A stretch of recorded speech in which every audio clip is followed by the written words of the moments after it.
반갑습니다. 저는 서울장신에서 석박사 과정을 중심으로 한국교회사를 강의하고 있고요.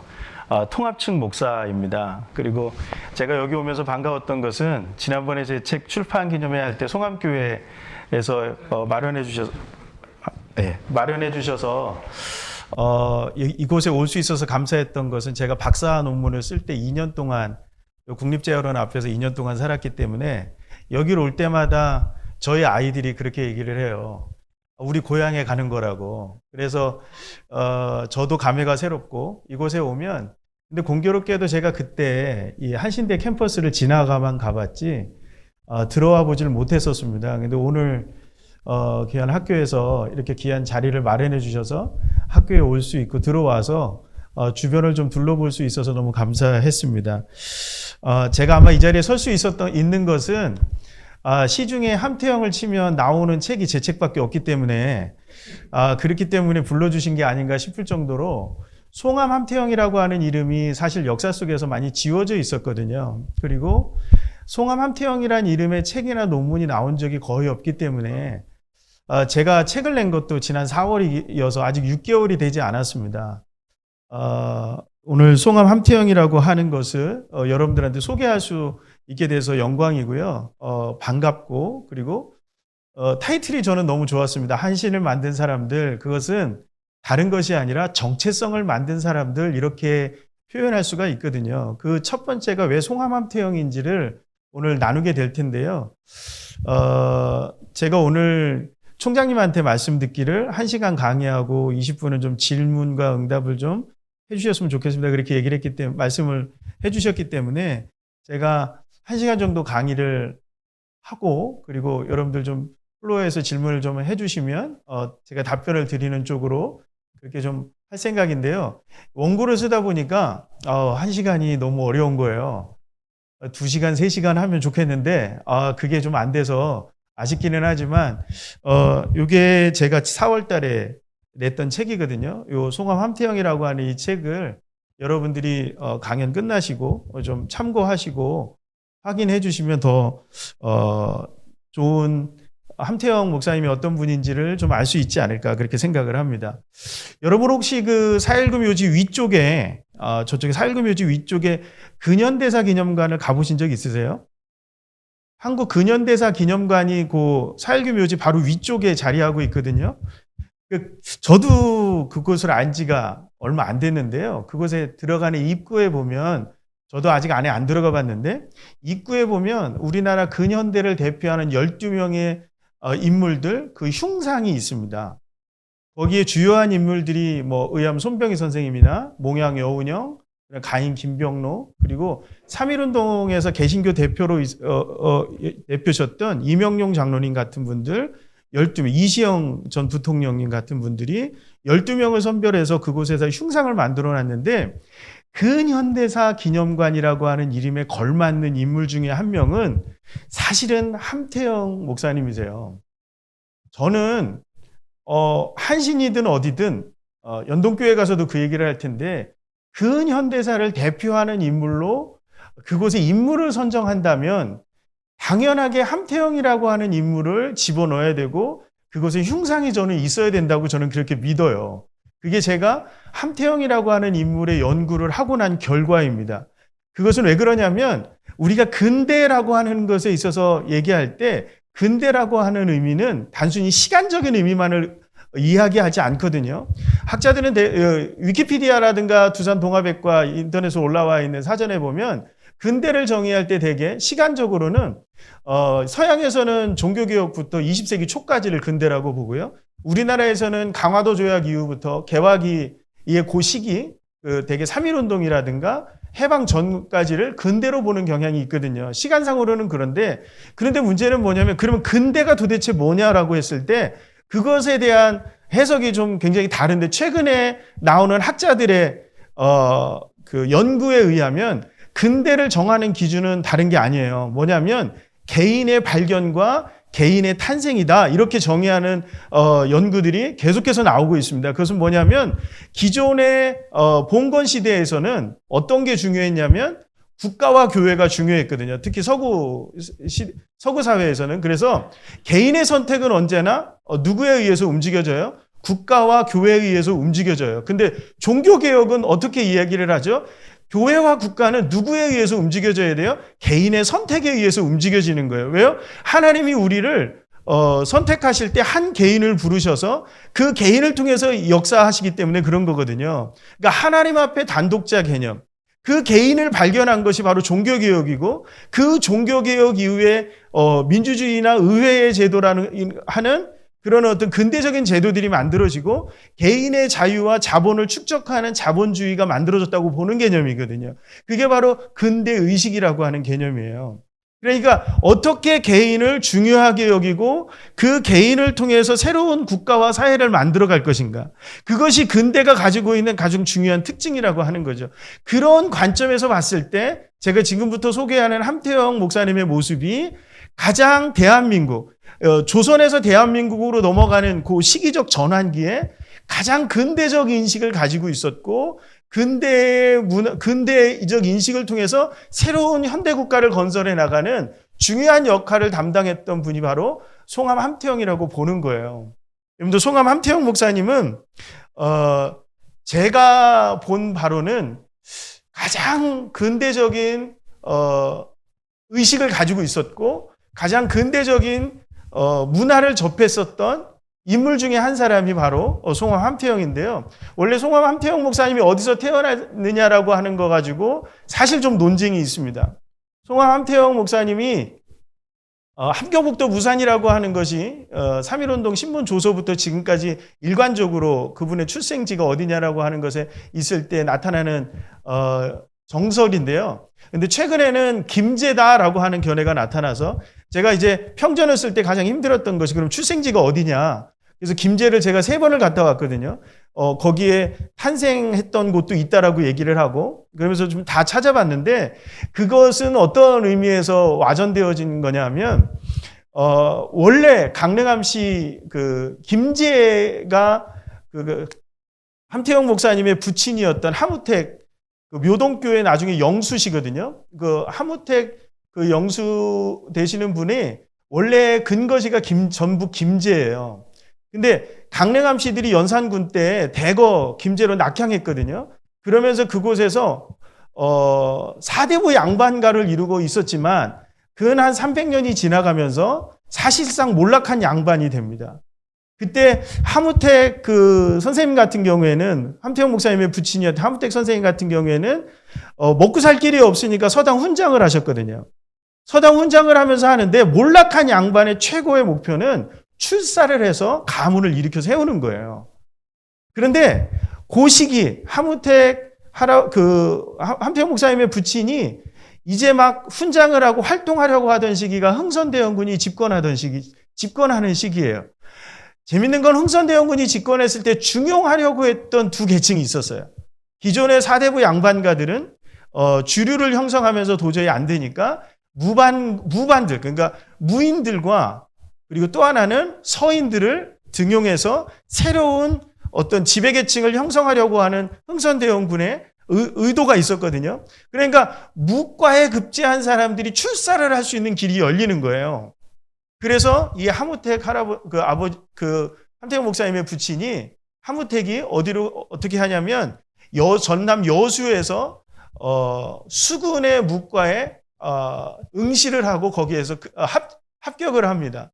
그래서 제가 이거를 어떻게 추적했냐면 수군이었던 그 무과의 급제자가 어떻게 함경북도 무산으로 갈 수 있었을까 의문이 있잖아요. 근데 우리가 잘 알고 있는 충무공 이순신을 보면 알 수 있습니다. 충무공 이순신이 수군에서 진행하는 무과에 합격했다가 저쪽 함경북도에 가가지고 거기서 근무하거든요. 제가 보니까 함경북도 무산에서 태어난 것이 맞아요. 그것은 아버지의 근무지를 따라 이동했을 때 거기서 태어난 것이고요. 그리고 서당 훈장을 했기 때문에 한문을 알잖아요. 그러니까 한문을 알기 때문에 그 당시에 무과에 급제했더라도 글을 아는 사람들을 중용했던 그런 흐름들이 좀 있었어요. 그래서 1886년에 이 하무택이 중앙관직을 얻어서 올라옵니다. 그것이 함태영 목사님이 이제 한양으로 들어오게 되는 그런 계기가 되죠. 근데 1886년이면 우리가 잘 알고 있는 것처럼 이미 개화가 이루어졌고 그 안에 명성황후라든가 여흥민씨 세력의 극도의 부패가 일어나던 그 시기였어요. 개화는 시작됐지만 정작 개혁은 이루어지지 않았던 시기. 그리고 1890년대가 들어가게 되면 극도의 부패라든가 가렴주구와 부패가 전국으로 만연되어지던 그런 시기거든요. 그것이 1894년에 동학밀란이라고 하는 것으로 나타난단 말이에요. 지금은 혁명이라고 얘기하지만 동학밀란으로 되어져 있거든요. 그러한 현상들이 일어났을 때 일본이 청일전쟁을 계기로 일본이 주도하면서 1886년부터 함태영 목사님이 이제 막 1873년생이니까 13살, 14살 되잖아요. 그래서 이른 나이에 결혼을 하고 이분이 꿈꿨던 것, 중앙에 와서 꿈꿨던 것은 출사였단 말이에요. 그래서 과거를 꿈꾸면서 준비를 하다가 1895년경에 과거제도가 폐지되면서 어떻게 해야 될지 그거에 대한 두려움이 있었는데 그러면 그때에 선택했던 길이 과거를 통해서 관리를 뽑는 것이 아니라 이제는 1895년부터는 전문적인 학교를 통해서 관리를 양성하고 그 인재를 등용하겠다라고 하는 것으로 바뀐단 말이에요. 그래서 함태영 목사님이 아버지의 저는 권유를 받았다고 생각하는데 그래서 들어갔던 것이 바로 법관 양성소였습니다. 근데 여러분 근대 법학하고 조선이 가지고 있었던 기본적인 법의식하고 어떤 것이 달랐을까요? 저는 사실 법관 양성소에서 교육을 받던 기간이 3개월로 굉장히 짧았거든요. 굉장히 짧았음에도 불구하고 여기에서 법관 양성소에서 배웠던 사람들의 의식은 굉장히 달라졌다는 것을 알 수 있어요. 왜 그러냐면 조선에서 말하는 법과 서양의 근대 법학은 너무나도 달랐거든요. 특별히 법관 양성소에서 누구를 만나냐면 그 당시에 우리나라의 외교 고문으로 와 있었고 명성황후 시해 사건, 그러니까 을미사변에 한국에 일본에서 재판이 일어났을 때 을미사변에 을미사변을 주도했던 일본의 낭인들이 이제 잡혀가서 일본에서 재판을 받을 때 한국 정부의 변호인을 맡았던 그레이트하우스라고 하는 사람을 만나거든요. 샌프란시스코에서 변호사를 하다가 한국으로 들어왔던 사람인데 법률 고문이었고 외교 고문이기도 했습니다.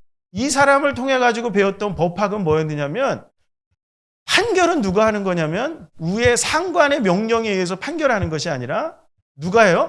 법관 스스로가 하는 거라는 걸 배워요. 그리고 법은 어떻게 해요? 상하 고위를 막론하고 고하를 막론하고 공명정대해야 돼요. 그래서 이야기를 들어야 돼요. 그리고 또 한 가지 고문하는 것은 증언으로 삼을 수가 없어요. 이것이 근대 법학이 가지고 있었던 특징으로 여겨졌다는 거죠. 그리고 또 한 가지는 법관 양성소에서 누구로부터 배우느냐면 일본의 법학 교수들한테 배웠어요. 그 당시 일본은 이제 막 헌법을 제정하고 헌법의 틀 안에서 문명국가를 만들겠다라고 하는 그런 시도들이 막 일어나고 있었던 그 시점이에요. 그랬을 때에 근대 문명국가는 어떤 국가라고 하는 인식을 심어뒀냐면 법치국가라고 하는 인식을 심어줬다는 거죠. 함태영이 만났던 근대 서양의 문명은 어떤 거였어요? 법치가 나라를 움직이는 거였어요. 법이라고 하는 것 안에서 모든 개인은 평등하다라고 하는 것을 배웠어요. 그 짧은 기간 동안에. 그리고 법의 심판은 누가 하는 거예요? 내 위에 있었던 고위직 내 상관이 내리는 명령을 따라 하는 것이 아니라 내가 법관인 내가 스스로 내 상식과 법에 규정되어져 있는 것을 통해서 공명정대하게 하는 거였어요. 그게 그 당시에 그 법관 양성소 1기생 안에 누가 있었냐면 이준 열사가 있었거든요. 그래서 이준 열사가 법관 양성소 안에서 함태영 목사님이 가장 어렸고 이준 열사가 나이가 많은 쪽에 들어가 있었습니다. 다 몰락한 양반이었고 사실상 중산층에도 들어가지 못했던 그런 사람들이었거든요. 그런데 동일하게 그들이 배웠던 건 뭐냐면 우리가 근대 문명국가로 가야 된다라고 하는 의식이었어요. 그게 법치국가를 만든다라고 하는 의식, 이런 것들이 있었다라는 거죠. 나중에 해방이 됐을 때 이준 열사 기념사업회를 만드는데요. 그 초대 회장이 송암 함태영 목사님이셨습니다. 그리고 이준 열사의 묘가 네덜란드 헤이그에 있다라는 이야기는 이미 이준 열사가 돌아가셨을 때 이미 들었지만 묘가 어디에 있는지 아무도 몰랐거든요. 그것을 찾는데 혼신의 힘을 다했던 분 중에 한 분이 바로 송암 함태영 목사님이고 1956년도에 세계 일주 여행을 떠났을 때 그때 가장 먼저 네덜란드에 도착하자마자 찾아갔던 것이 이준 열사의 묘소였다고 해요. 그 정도로 존경하는 마음이 있었지만 이준 열사하고는 조금 함태영 목사님의 생각은 조금 달랐습니다. 이준 열사는 국가를 온전히 자주 독립국을 만들어야 법치가 이루어진다라고 생각했던 반면에 함태영 목사님은 계속 법관으로 있는 동안에 어떤 의식을 갖고 있었느냐면 법치를 이루면 그러면 우리가 문명 국가가 될 수 있다라고 하는 의식을 가지셨어요. 그것을 어떻게 알 수가 있냐면 1907년에 우리나라의 통감부가 1905년에 통감부가 설치가 됩니다. 그 통감부가 설치가 됐을 때 이토 히로부미하고 우메 겐지로라고 하는 일본의 저명한 헌법을 만들었던 그런 법학자가 우리나라에 들어오거든요. 통감부가 했던 가장 첫 번째 일이 뭐였느냐면 한국법을 만드는 거였어요. 그러니까 일본의 내지법을 가지고 한국을 통치하겠다라는 개념이 아니라 한국법 자체를 가지고 한국법을 만들겠다라고 하는 의도를 이토 히로부미가 일단 보여줬단 말이에요. 이게 어떤 의도였는지는 조금 더 우리가 이토 히로부미의 여러 가지를 좀 통해서 우리가 살펴볼 수 있겠지만 아무튼 그 당시의 법관들에게는 한국법을 만든다라는 것 자체가 어떤 의미로 다가왔느냐면 우리가 자주국가가 될 수 있다라고 하는 의미로 다가왔단 말이에요. 그래서 이준 열사도 잠깐 법률기초국에서 한국법을 만드는 일에 헌신하게 되고 우리가 잘 아는 이시영 부통령도 이때 법률기초국에 있었거든요. 그때 한국법을 만드는데 모든 법관들, 대한제국의 법관들이 여기에 참여한다고요. 이게 1909년경에 이토 히로부미가 사실상 영향력을 잃으면서 이 한국법을 만드는 것이 좌절되면서 이것이 무너지는데 그것에서 우리가 함태영이 꿈꾸었던 근대 국가는 어떤 국가예요? 법치라고 하는 국가예요.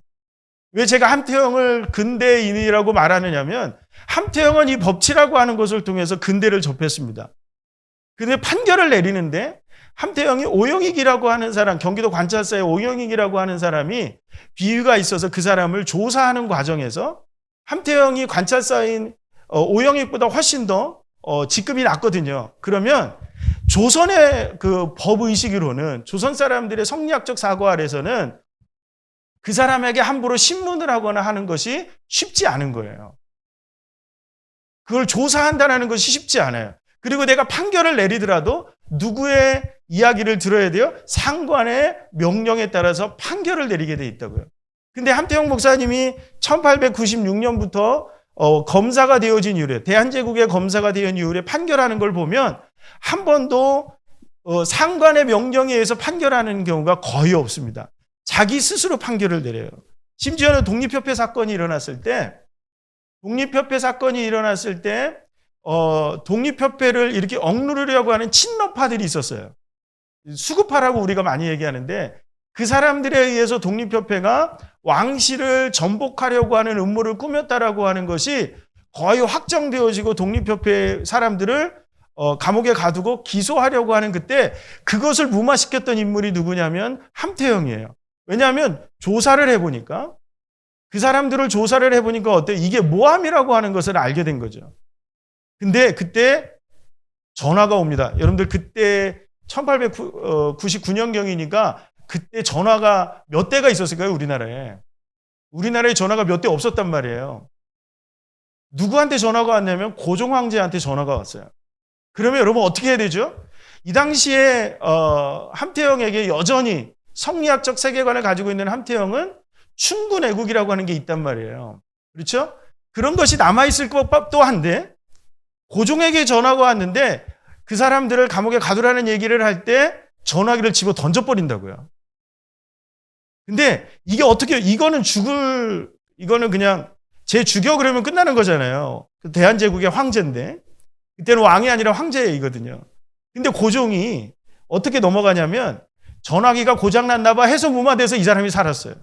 그러니까 함태영의 의식 속에는 충군애국이라고 하는 단어들이 점점 희미해지고 근대 법치라고 하는 것을 통해서 성리학 안에는 애국이 두 가지가 있거든요. 하나는 충군애국이 있고 하나는 위민애국이 있습니다. 백성을 위하는 것도 애국이에요.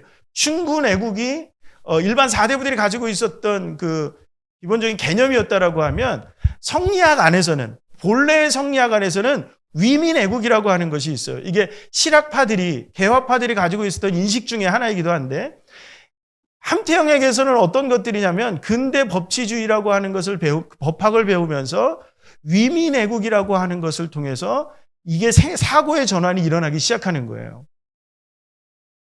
그러니까 1905년에 을사늑약이 맺어지면서 사실상 고종이 실각하잖아요. 충군애국이면 어떻게 해야 되죠? 부당하게 고종이 실각했단 말이에요. 고종이 부당하게 물러나고 세자였던 약간 정신적으로 어려움을 겪고 있던 순종이 황제가 됐을 때 그러면 이것은 어떻게 해야 되죠? 직을 내던져야 되잖아요. 근데 함태영은 직을 내던지지 않았다고요. 왜요? 지금은 왕의 지위가 흔들리는 것이 중요한 것이 아니라 법치국가를 빨리 만들어서 근대 문명국가로 나가야 되는 것, 이것이 중요했단 말이에요. 그런데 여러분 어떻게 되죠? 한국법도 좌절되고 나라는 어떻게 돼요? 나라는 1910년에 나라를 빼앗긴다고요. 근데 그 즈음에 한국법이 좌절되어졌을 때 그 송암 함태영은 뭐가 되냐면 대심원 판사가 됩니다. 그러니까 대한제국 한국인 법관으로는 최고 고위직으로 올라가는 거예요. 지금으로 얘기하면 대법원 판사가 되는 거죠. 그 지위로 올라갔다고요. 여러분 그러면 이제 어떻게 되죠? 승승장구할 수 있는 거예요. 나라가 일본에 뺏긴다고 하더라도 이게 위민애국이니까 내가 법관으로서 사람들을 잘 돌봐주기만 하면 되는 거죠. 나라가 어떻게 일단은 그렇게 생각할 수 있는 여지도 있는 거예요. 법관으로서는. 그런데 그 즈음에 법관으로 대심원 판사가 될 그 즈음에 함태영에게 갑작스러운 위기가 찾아옵니다. 그게 뭐냐면 바로 고륙종에 걸리는 거예요. 고륙종은 고륙암입니다. 그러니까 대퇴부 쪽에 뼈에 암이 생기는 거예요. 근데 지금도 제가 평전을 쓰면서 그걸 찾아봤거든요. 도대체 이 고륙종이 뭘까? 찾아보니까 고륙암인데 지금도 고치기가 어려워요. 이 골 안에 암세포가 전이가 되면 그냥 급속도로 퍼지기 때문에 방법은 두 가지예요. 그때나 지금이나 방법은 두 가지예요. 지금 항암 치료라도 하지만 그 당시에는 항암 치료가 없었을 텐데 두 가지인데 하나는 다리를 자르거나 다리를 자르는 게 대퇴부 위쪽으로 자르니까 사실상 거의 하반신 불구가 되는 거나 마찬가지죠. 한쪽을 완전히 잘라내는 거니까 아니면 죽거나 두 가지예요. 함태영 목사님이 그 비서에게 이야기하는 그 대담록에 보면 사경을 헤맸다라고 얘기해요. 그리고 세브란스 병원의 원장이었던 에비슨도 함태영이 그때 병원에 와가지고 고륙종을 알았는데 사경을 헤맸다. 극심한 고통 가운데 사경을 헤맸다고요. 근데 1909년 고륙종에 걸려 세브란스 병원에 입원했을 때 누구를 만나게 되느냐면 언더우드 선교사를 만납니다. 병원 안에서 언더우드 선교사를 만나고 언더우드 선교사로부터 안수기도를 받아요. 놀라운 건 그 안수기도를 받고 병이 치유가 되는 거예요. 그런데 이 하나님을 만나는 체험을 함태영이 하게 돼요. 뭐 어떤 기분이었을까요? 이 하나님을 초월적인 하나님, 가장 근대의 지식인으로 가장 덕망 있고 가장 높은 자리에 올라갔던 함태영이에요. 그 아버지가 이미 1903년경에 이미 연동교회를 다니고 있었음에도 불구하고 아버지를 따라 교회 나가지 않았던 인물이에요. 성리학적 세계관으로 있을 수 없는 거죠. 아버지를 따라 가야 되는 건데. 그런데 아버지를 따라가지 않았다고요. 기독교는 종교일 뿐이고 자기는 기독교를 받아들일 생각이 전혀 없었던 함태영이었단 말이에요. 그런 그가 죽음 앞에 이르렀을 때 하나님을 만나고 내 병이 당시의 의술로는 도저히 고쳐질 수 없었던 그 병이 깨끗하게 나은 거예요. 그리고 이 사람의 세계관이 바뀌기 시작합니다. 어떻게 바뀌었을까요? 이 세상의 역사를 주관하는 그 존재는 하나님이었다라는 것을 발견하는 거예요. 역사의 주관자가 바뀌는 거예요. 그때는 역사의 주관자가 여전히 인간이고 힘이었고 그리고 법치를 이루면 근대 문명 국가를 이룰 거라고 믿었는데 그리고 우리가 힘이 없어서 일본에 굴복하는 거라고 믿었는데 이제는 어떤 거예요? 역사의 주관자가 하나님이시라는 사실이 마음속에 담겨지는 거예요. 그러니까 뭐가 바뀌는지 아세요? 제일 먼저 바뀐 게 인간관이 바뀌기 시작해요. 법 앞에 모든 사람이 평등하다라고 생각했었던 것은 알고 있었지만 그 존재 자체가 모든 하나님 앞에 모든 인간이 동일하게 고귀한 인간이라고 하는 것을 그때까지 깨닫지 못했는데 하나님을 만난 이후에 함태영은 그것을 깨달아요. 그래서 제일 먼저 했던 게 뭔지 아십니까? 그 연동교회에 출석을 하게 됐는데 연동교회 그 밑에가 동대문 상가가 시전이 있었고 그 안에 사는 사람들은 장돌뱅이들이고 그리고 중하류계층 사람들이었단 말이에요. 대심원 법관이었는데 아직 그만두지 않았습니다. 대심원 법관으로 있는 사람이 그 장터에 나가가지고 노방전도를 시작해요. 복음을 전하기 시작하는 거예요. 예수를 믿으십시오. 그래야 구원을 받습니다. 이거 가지고요. 그 아버지였던 하무태하고 싸웁니다. 이거는 유족들의 증언이에요. 왜 싸웠느냐면 어디 양반이 저 무지렁이들한테 가가지고 그 고귀한 복음을 전할 수 있겠냐는 거예요. 그게 그 당시 양반으로 교회에 들어왔던 일부 사람들의 의식이었단 말이에요. 근데 함태영에게는요. 그런 의식이 없어지는 거예요. 왜요? 역사의 주관자 하나님, 그 하나님이 우리를 하나님 앞에 하나님의 형상으로 동일한 인간으로 만들었다고요. 그러니까 어떻게 해야 돼요? 그 인간들을 동일하게 어디로 이끌어가야 돼요? 하나님 앞으로 이끌어가는 것이 사명으로 여겨지는 거죠. 그것이 함태영의 모습이었다는 거죠. 무엇을 발견해요? 아까 제가 근대가 뭐라고요? 개인의 발견이라고 그랬잖아요. 개인의 탄생이었다고 그랬잖아요. 그 전까지 법치 안에서는 개인을 법 앞에서만 발견했는데 존재로서의 개인을 기독교를 만나면서 함태영이 발견하는 거예요. 그리고요, 또 하나 바뀌는 게 뭐냐면 하나님이 내게 주시는 사명을 따라 사는 인생으로 바뀌는 거예요. 지금까지는 어떻게 됐어요? 내가 법관이기 때문에, 내가 판사기 때문에, 검사기 때문에 내가 살았거든요. 내가 양반이기 때문에 살았거든요. 그 사명의식. 그러니까 나라가 망하니까 이제는 위민국가로 내가 어떻게 만들어야 된다라고 하는 의식 속에 살았는데 이제는 어떤 거예요? 초월자이신 하나님이 내게 부여해 주시는 사명이 무엇이냐를 놓고 내 진로를 판단하는 거예요. 그런데 놀랍게도 대심원반 1910년에 우리가 7월에 경술국치가 일어나잖아요. 그런데 대심원 판사를 그만두지 않습니다. 여러분들 좀 놀랍지 않습니까? 이시영 선생은 바로 어디로 넘어가냐면 이회영, 이시영, 육형제들의 이야기를 우리가 알죠. 그분들은 그냥 만주 넘어가서 신흥무관학교에서 독립국가를 만들겠다, 우리 독립투쟁을 하겠다고 가시거든요. 그리고 거의 3분의 2 정도의 대한제국 안에 있었던 한국인 법관들이 그만둡니다. 근데 함태영은 그만두지 않습니다. 왜요? 하나님이 아직 내게 사명을 부여해주고 계시는 거예요. 하나님이 말씀하지 않으면 내가 자리를 떠나지 않는 거예요. 그러니까 멈추어 있는다고요. 그걸 그냥 받아들인다고요. 그리고 함태영은 1911년 백오인 사건이 일어났을 때 1911년에 백오인 사건이 일어나고 12년까지 함태영은 2심 법원 판사로 여전히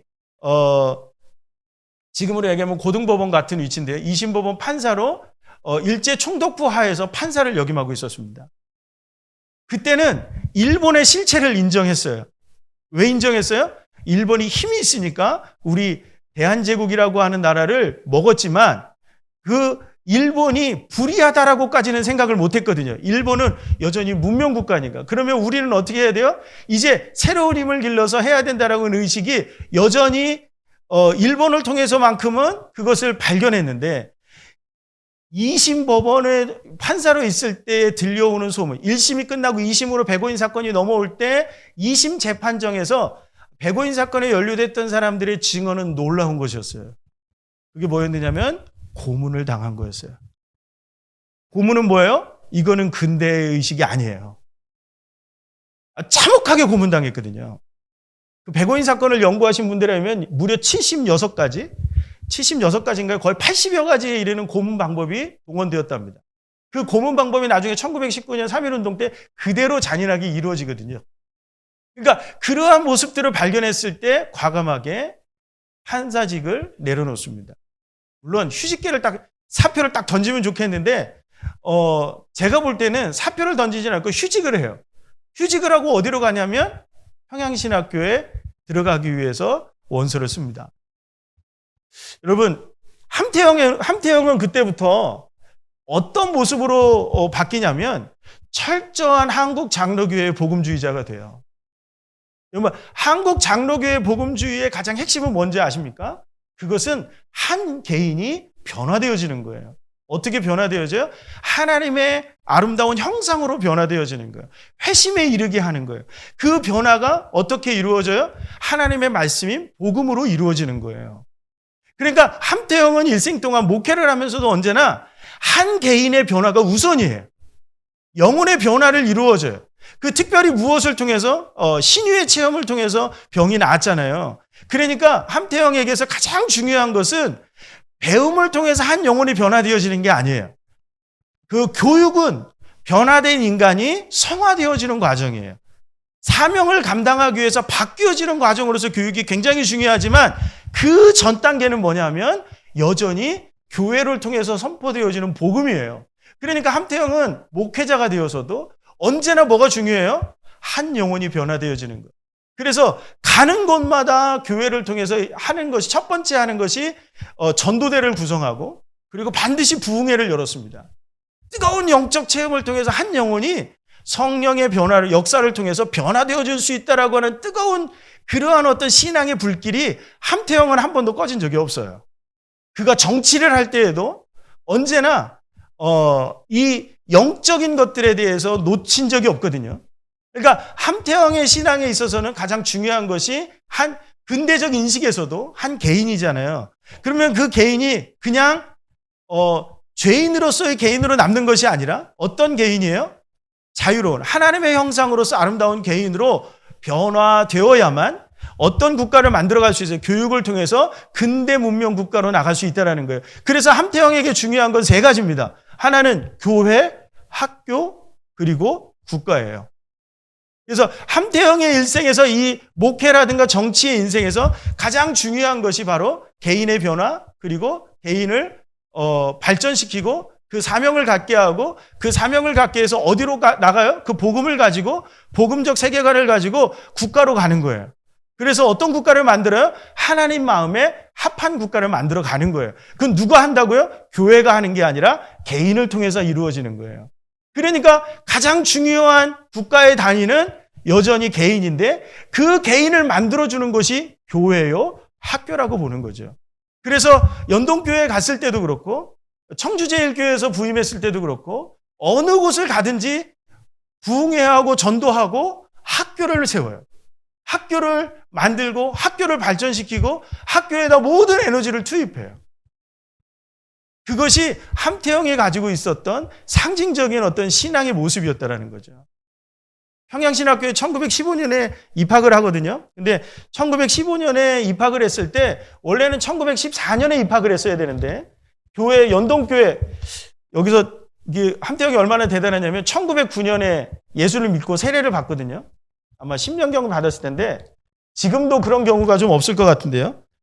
1911년에 장로가 됩니다. 그 당시에 장로 되기가 얼마나 어려운지 아세요? 근데 1911년에 장로가 돼요. 어떻게 됐을까요? 전도를 많이 해서 그래요. 그 1910년에서 11년 사이에 연동교회 성도 수가 급격하게 늘어나기 시작합니다. 거기에 유족들의 증언과 여러 가지를 종합해 보니까 함태영의 역할이 만만치 않은 거예요. 그러니까 장로가 될 수 있는 거예요. 지금 전도 많이 해도 장로가 잘 안 되죠, 그죠? 한국 교회가 많이 어려운 거죠, 그렇죠? 전도를 그래서 장로가 되는데 1911년에 장로 임직을 하고 동로에 이제 1912년에 장로교 총회가 만들어지잖아요. 그때 총대로 총회에 참석합니다. 장로가 되었을 때 이미 1915년, 16년에 평양신학교에 입학했지만 총회 서기를 합니다. 총회 서기는요, 다음에 2년 서기를 하면 다음에 회장이 되는 거예요. 총회장이 되는 거예요. 근데 장로였기 때문에 나중에 1924년에 총회장이 되거든요. 1914년에 들어갔으면 몽양 여운영 선생하고 신학교를 같이 다녔을 거예요. 근데 1915년에 입학을 했을 때, 그때 1915년에 입학을 했을 때 같이 공부했던 인물이 1919년 3.1운동의 주역이었던 남강 이승훈 선생입니다. 이승훈 장로가 평양신학교 같이 했었고, 광주에서 오신 분 계신지 모르겠지만, 오방 최홍종 목사님이 그때 같이 평양신학교 입학생이었습니다. 이분들이 다 어느 주역으로 가냐면 1919년 3.1운동의 주역들이세요. 그러면 1915년부터 19년까지 신학을 공부하면서 함태영이 배웠던 건 도대체 뭐였을까? 근데 재밌는 건 함태영은 한국 장로교회의 기초를 만든 사람이에요. 여기 한신을 만든 사람들이라고 얘기하는데 이 범위는 함태영을 설명하기엔 너무 좁습니다. 함태영은 한국 장로교회를 만든 사람이에요. 왜 그런지 아세요? 한국 장로교회 헌법을 만들었던 인물 중에 대표적인 선교사가 곽알련인데 그 곽알련 옆에서 있었던 오른팔 비서, 한국어를 번역하고 이 법조 체계를 만들고 했던 인물이 함태영이었습니다. 정치 조례를 만든 것도 함태영이었고 곽알련 선교사가 승동교회 담임이었을 텐데 곽알련 선교사가 한국 장로교회 사기를 집필해야 된다고 얘기하고 그것을 만들 때도 함태영이 집필위원이었고 그리고 모든 곽알련 선교사 옆에는 언제나 함태영이 있었거든요. 그때 함태영이 배웠던 곽알련 선교사로 배웠던 그런 신학의 구조가 뭐였느냐면 아까도 얘기했듯이 개인의 영적 체험을 굉장히 중요하게 여겨요. 평양신학교는 이거를 굉장히 중요합니다. 이 중심에 여기가 있는 거예요. 그런데 곽알련 선교사뿐만 아니라 함태영이 가지고 있었던 구조 안에는 복음이 개인과 교회 안에 머물면 안 돼요. 개인의 영혼이 변화되어지면 교회가 영적으로 충만해지면 그 복음은 어디로 흘러가야 돼요? 저 세상으로 흘러가야 돼요. 복음의 가치가 확장되어져야 된다라고 하는 인식을 가지고 있었어요. 왜 그러냐면 곽알련이 썼던 목회학의 맨 마지막 장이 목회자들이 가지고 있었던 사회적 책무에 관한 이야기예요. 그것을 1915년부터 목회학을 통해서 뭐를 배웠느냐면 사회적 책임을 다해야 돼요. 복음의 가치가 사회로 흘러가야 돼요. 그러면 여러분 1910년부터 19년까지 일본이 보여주었던 한국에 보여주었던 그 모습은 어떤 거죠? 무단 통치예요. 잔혹함이에요. 선생님들이 칼을 차고 다녀요. 헌병들이 경찰이에요. 잔인한 고문이 있어요. 그런 모습을 봤을 때 모두가 느꼈던 우리의 자유가 억압되는 거예요. 그러면 개인의 영적 체험이나 복음의 가치가 개인과 교회 안에 머무는 어떤 구조가 되죠? 그냥 기도하면 되는 거예요. 그렇죠? 근데 여러분, 그런 한국 교회였다면 3.1운동이 어떻게 나가가지고 부르짖죠? 좀 불가능하다고 생각해요. 그런데 1919년 3.1운동 때 나가서 대한독립 만세를 외쳤던 그 그룹들은 놀랍게도 어떤 사람들이에요? 개인의 영적 체험을 중요하게 여겼던 인물들이에요. 개인 구원을 더 중요하게 여겼던 인물들이에요. 그런데 그 인물들, 아까 함태영도 마찬가지라고 그랬잖아요. 그런데 그 인물들이 어떻게 1919년에 주역이 될 수 있었을까? 한국 장로교회는 어떤 구조가 있는 거예요? 복음이 저 세상을 변화시키고 복음이 확장되어서 저 세상을 변화시키고 이 나라를 구원해야 된다라고 하는 의식을 가지고 있었다라는 것이죠. 그것이 3.1운동을 통해서 발현됐다라는 거예요. 제가 이것을 주장할 수 있는 이유는 여태까지 3.1운동을 연구했던 그 누구도 함태영을 주목하지 않았습니다. 들어는 보셨습니까? 일단 33명이 없잖아요. 근데 함태영 이름을 여기 한신에 오셔서 들으신 거죠. 그렇죠? 송암교회 교인 아닌 다음에는 들어본 적이 없는 거죠. 그런데 제가 3.1운동 그 신문조서들, 나왔던 신문조서를 다 읽어보고 해보니까 기독교계를 규합했던, 여러분들 장로교는 원래 4개의 선교부가 나눠져 있었습니다. 그리고 평양과 서울의 교권이 1920년대 완전히 이제 다툼으로 나가기 시작할 정도로 뭔가 관점이 달랐거든요. 서울에 있었던 교회들을 중심으로는 개인보다는 국가에 대한 어떤 대한 독립이라든가 이런 거에 대한 관심이 훨씬 많았던 반면에 평양이라든가 이런 보수적인, 오늘날로 얘기하면 보수적인 기독교 안에서는 개인의 영적 체험이라고 하는 것, 이런 정치적인 문제에 참여하지 않는 비정치화를 더 중요시 여겼던 그런 교회들이 훨씬 더 많았거든요. 그렇게 나누어져 있었던 장로교회 또 감리교회를 하나로 묶었던 인물이 누구였을까를 찾았어요. 남강 이승훈이라고 얘기하는 남강 이승훈은 선천의 정주에 있었단 말이에요. 여기에 오고 가는데 하루 반나절 이상이 걸립니다. 그 당시 기차를 타면 하루 종일 걸리는 거예요. 그런데 이승훈이 2월 10일경에 소남 의암 손병희 선생을 최린을 만나고 나서 선천으로 들어갈 때 누굴 만나냐면 함태영을 만나요. 남대문 교회 조사였던 함태영을 만나서 부탁합니다. 그리고 그때부터 함태영이 세브란스 YMCA, 세브란스 의전의 YMCA 운동을 통해서 박희도라고 하는 사람과 연결되어지고, 왜냐하면 YMCA 지도 목사였거든요. YMCA를 통해서 감리교를 만나게 되고 규합하는 역할을 한단 말이에요. 그리고 또 한 가지 길선주 같은 인물들, 그리고 감리교의 신석구 같은 인물들은 정치운동하는 것에 대한 부정적인 인식이 있었어요. 왜 우리가 아까 그랬잖아요. 이 복음주의 신앙에서 핵심은 이 세상의 역사를 주관하시는 분은 하나님이에요. 그러면 그 하나님이 알아서 하실 거예요. 그러니까 우리는 기도하고 예배 드리면 된다고 생각했단 말이에요. 그런데 함태영은 다르게 생각했어요. 하나님의 역사는 우리가 하나님 마음에 합한 삶을 살아갈 때, 그때 비로소 하나님이 우리에게 역사하실 거라고 믿는 거예요. 그걸로 누구를 설득하냐면 그 당시에 3.1운동의 그 거사, 3.1운동 거사가요, 불과 일주일 만에 완성된 거예요. 그거 기독교인들의 인감 도장을 받고 그것을 설득하는데 했던 논리가 바로 하나님 마음에 합한 사람이에요. 이 하나님 마음에 합한 사람은 1924년 함태영이 총회장에 되었을 때 드렸던 예배의 설교 제목입니다. 우리가 하나님 마음에 합한 일을 감당할 때 비로소 하나님이 우리로 하여금 어떻게 하실 거라고요? 하나님의 역사를 이 땅 가운데 이루어 가실 거라고요. 누구를 통해서? 하나님 마음에 합한 사람들을 통해서. 그것이 함태영이 가지고 있었던 신학의 요체예요. 그러니까 어떻게 해요? 3.1운동을 펼쳐나가는데 좀 놀랍지 않습니까? 3.1운동? 저는 지금도 3.1운동 가지고 2시간, 3시간 막 얘기하고 싶은 게 있는데, 그게 뭐냐면 조직이 없어요. 3.1운동은.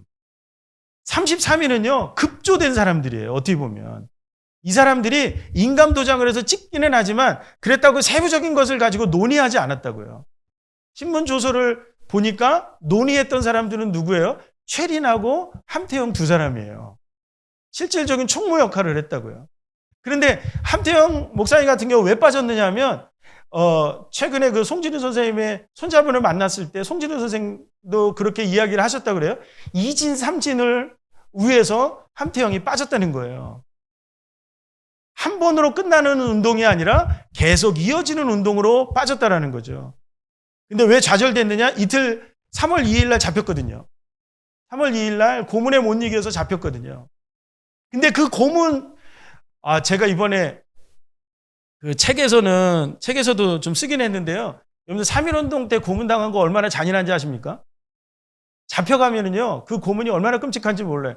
고아 송진우 선생이면 그 당시에 중앙학교 교장이었고요. 사회적 인물이었거든요. 근데 고아 송진우 선생이 종로경찰서 잡혀갔는데 깜깜한 밤에 뜰에 묶어놓고 개들을 풀어갖고 뜯어먹었대요. 여러분들 얼마나 참혹한 그게 사회 고위층들에게 행하는 고문이었어요. 그런 고문을 견디면서도 무엇을 포기하지 않아요? 의를 포기하지 않죠. 왜? 우리가 자유가 억압되어지는 것. 우리의 자유가 여러분 그 사회 진화론에서는 힘이 정의잖아요. 힘센 자가 정의로운 자잖아요. 그런데 기독교에서는요. 기독교 복음에서는 힘센 자가 정의로운 자가 아니라 힘을 나누어 주는 자가 정의로운 자예요. 연약한 자를 일으켜 세우는 사람이 정의로운 사람이란 말이에요. 정의로운 국가란 말이에요. 그랬을 때에 3.1운동에서 보여주었던, 그 당시에 보여줬던 일본은 힘으로 연약한 민족이었던 조선민족을 억압했단 말이에요. 그러니까 불의한 거예요. 그래서 김희독립선언서에 뭐라고 얘기해요? 일본의 양심 있는 자들이요, 어떻게 하라고요? 너희의 양심으로 우리의 의를 바라봐달라는 거예요. 일본 사람은 그래서 우리는 어떻게 해요? 너희들처럼 불의한 방법으로 독립을 요구하지 않아요. 그러니까 뭐만 외쳐요? 의를 외칠 뿐이에요. 마치 누구처럼? 예수 그리스도처럼. 의를 외칠 뿐이에요. 그냥 어떻게 해요? 유관순 열사 우리가 잘 알잖아요. 옆에서 오빠하고 아빠가 죽어가는데도 만세만 외치잖아요. 왜 그래요? 우리는 의를 드러낼 뿐이에요. 복수는 누가 하세요? 다윗의 기도처럼 복수는 누가 하는 거예요? 하나님이 하시는 거예요. 역사의 주관자인은 하나님이 하시는 거예요. 오로지 우리는 무엇에 호소해요? 양심에 호소하고 정의에 호소할 뿐. 그게 김희동 입선언서의 중심이란 말이에요. 그러니까 어떻게 해요? 천도교인이었던 최남선이 그것을 만들었는데 왜 여기에 동조했겠냐고요. 우리의 신앙과 다르지 않기 때문에, 우리 신앙의 가치와 다르지 않기 때문에 연합할 수가 있었고 함께 갈 수가 있었던 거예요. 자세한 내용은 책에 있습니다. 예. 제가 여기 오늘 이거 다 하면 안 되기, 다 할 수가 없어서. 그런데요, 이 목회를 통해서, 기본적으로 복음의 확장이라고 하는 개념은 알고 있는데, 근데 함태영에게는 늘 의문점이 있었다고요. 뭐냐면, 그러면 도대체 어떤 국가를 만들어 가야 되느냐라고 하는 거예요. 우리가 가지고 있는 하나님의 형상으로서의 아름다운 인간들이 이 인간이 세워갈 수 있는 국가는 어떤 국가냐라고 하는 거예요. 복음주의, 여러분들 잘 아시겠지만 복음주의 안에는 그런 국가관이라고 하는 것이, 물론 영국에서는 그것들이 실현되는 것을 볼 수 있지만 당시에 우리나라에 와 있던 선교사들에게는 어떤 국가를 만든다 이런 것들을 가르칠 수 없는 구조가 있었다고요. 그랬을 때 만난 것이 당시 미국에서, 미국 20세기 초 미국 사회를 이렇게 뒤흔들었던 사회복음주의 신학이라고 하는 거예요. 1930년대에 들어서면서 함태영이 사회복음주의라고 하는 것을 접해요. 물론 진보적인 신학적 가치를 가지고 있는 것 같기도 하지만 함태영이 볼 때는 월터 라우셴부시의 이 사회복음주의가 어떤 단초를 제공해 주냐면, 여러분들 우리가 변화되어졌잖아요. 하나님의 앞에 변화되어진 인간으로 바로 섰을 때, 초월적인 하나님의 그 복음의 가치를 들고 세상으로 나갈 때, 그러면 세상 사람들, 믿지 않는 그들에게 죄가 무엇인지를 선포하고, 그래서 불의한 것과 정의로운 것을 이야기해야 되잖아요. 그럼 그게 뭐냐는 거예요. 복음주의 안에서는 하나님을 믿지 않는 게 죄거든요. 하나님을 따르지 않는 게 죄거든요. 그런데 국가로 갔을 때는 그것이 안 먹힌다라는 거죠. 근데 사회복음주의에서는 뭐가 죄예요? 이기심이 죄예요. 이것은 어디에서 나오는 이야기예요? 성경에서 나오는 이야기예요. 우리가 복음으로 예수 그리스도를 통해서 변화되어진 우리 인간이 저 세상으로 나갔을 때 의를 실현하는 것은 어떤 거예요? 이기심을 타파하고, 그렇죠? 힘 있는 자가 힘 없는 자를 억압하는 것을 타파하고, 불의를 타파하고, 어떤 의를 실현하는 거예요? 산상수훈에 나와 있는 그 의로운 거예요. 그 의를 실현해 나가는 거예요. 남을 죽여서가 아니라 남을 변화시켜 나가는 거. 이것이 바로 진정한 복음주의가 말하는 어떤 거라고요? 복음의 가치를 확장시켜 나가는 것이라고 발견한다고요.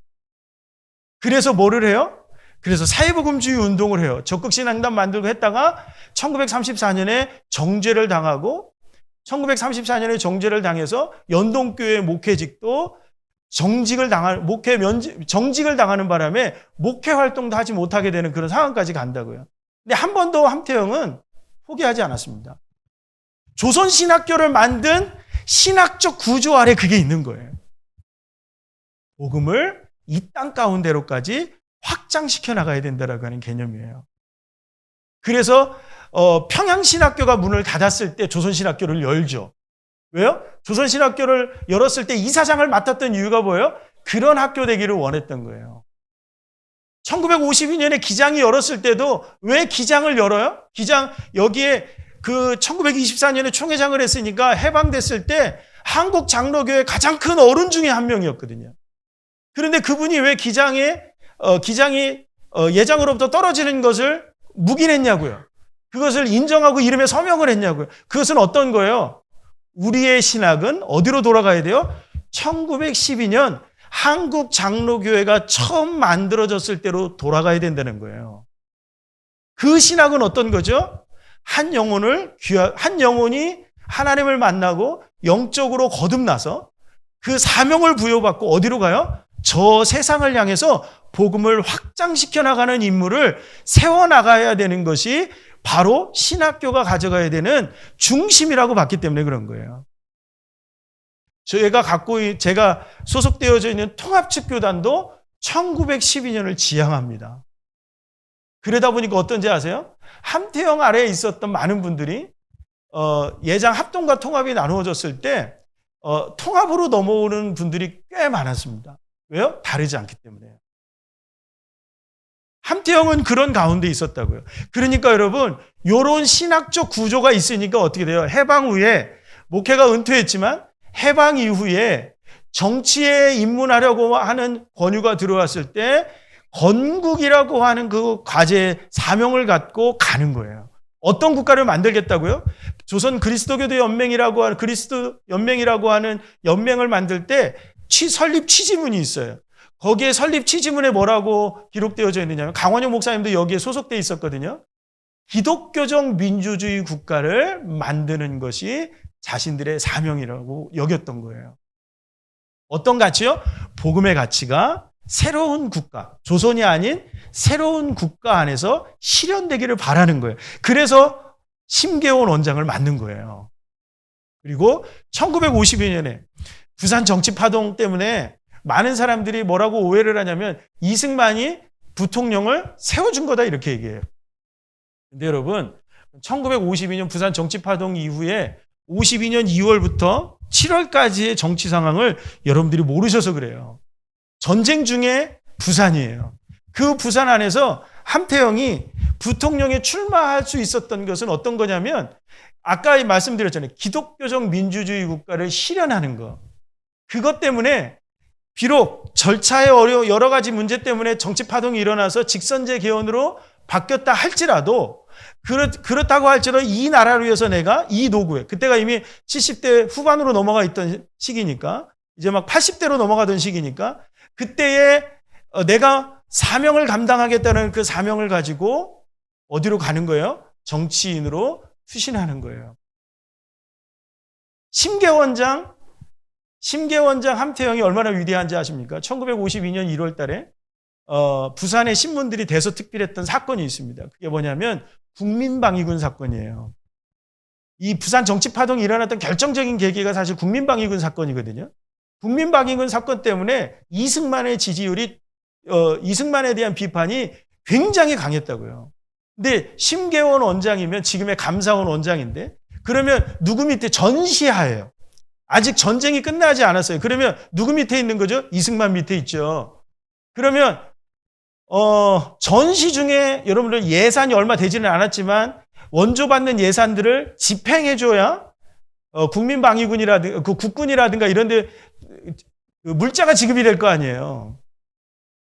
근데 그 집행권을 누가 가지고 있었냐면 심계원이 가지고 있었다고요.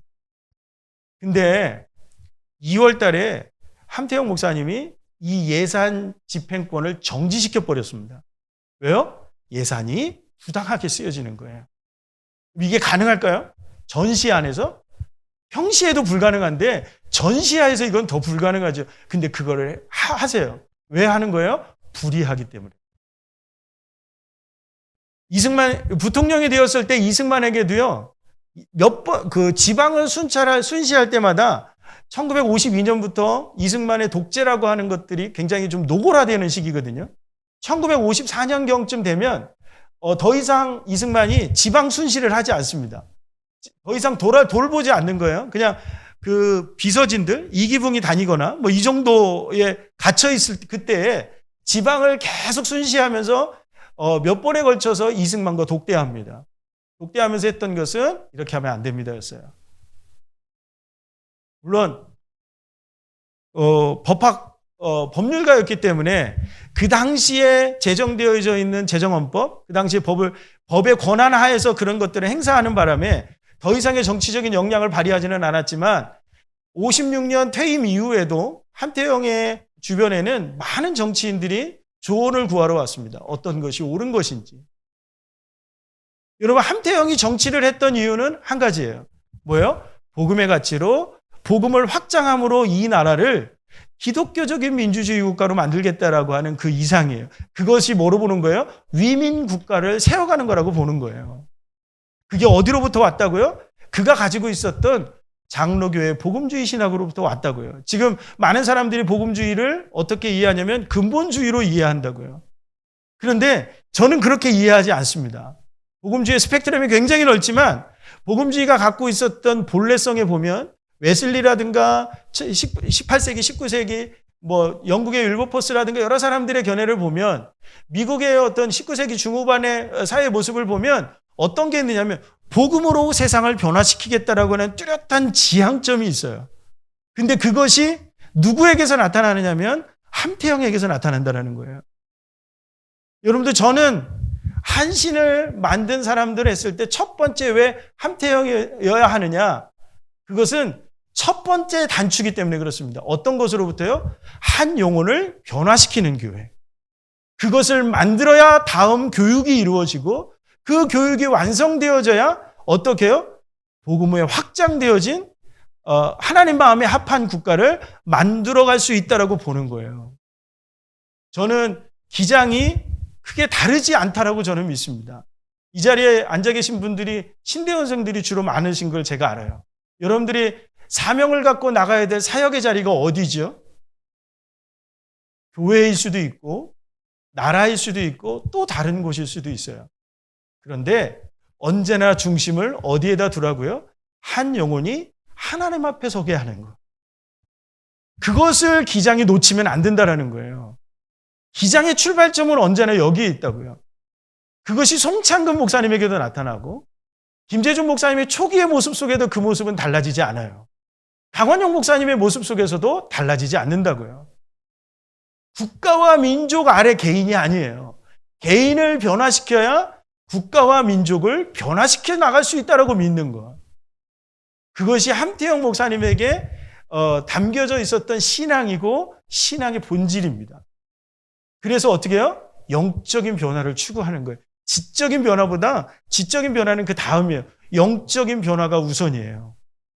그래서 함태영 목사님을 따랐던 분들은 절대 놓치지 않는 게 있어요. 그게 뭐냐면 한국교회가 초기부터 가지고 있었던 1907년 대부흥운동 때처럼 그 놀라운 영적 부흥의 운동들을 놓치지 않으려고 해요. 뜨겁게 기도하고 하나님의 앞에 부르짖어요.